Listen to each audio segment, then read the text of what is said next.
Vous êtes dans un accueil de jour qui, en temps normal, hors Covid, fonctionne samedi, dimanche et jours fériés, principalement avec un petit peu de dépannage alimentaire en semaine, le jeudi après-midi et le vendredi après-midi. Depuis maintenant 1 an, la salle où vous êtes, c'est la salle de restauration. Donc la restauration collective étant, comme on le sait tous, pas opérationnelle en ce moment, eh bien on a transformé notre accueil de jour en distribution alimentaire parce qu'on s'est aperçu que c'était ça le premier besoin.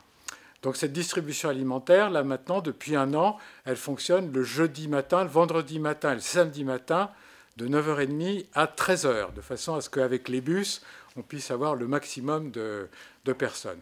Actuellement, on dépanne à peu près 400 personnes au travers de 300 colis par semaine qui, en fait, chaque colis représente 4 repas pour une personne, à peu près. Ce qui fait, en gros, on distribue 1200 repas par semaine en ce moment.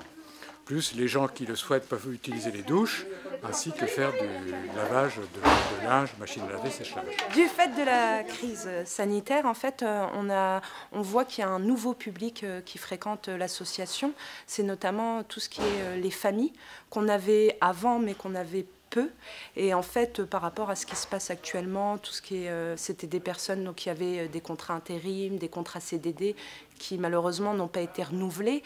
Donc c'est des fins de mois plus difficiles pour eux.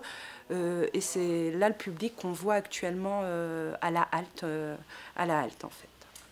On voit surtout que la population est très volatile, c'est-à-dire qu'en fait, sur tous les mois, il y a à peu près 30% de personnes qu'on ne verra plus, et 30% de nouvelles personnes qui arrivent, parce que effectivement, en fonction des aides qui sont mises en place, soit par les collectivités locales, soit par l'État, soit la reprise du boulot à l'intérim pour certains, fait que leur situation évolue.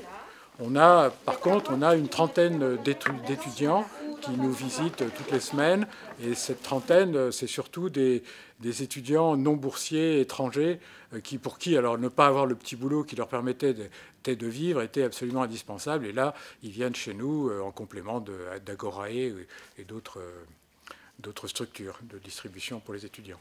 On s'est aperçu au niveau de la halte que c'était des personnes qui souffraient énormément pour certains de la solitude, perte de lien social parce qu'elles ne voient plus personne.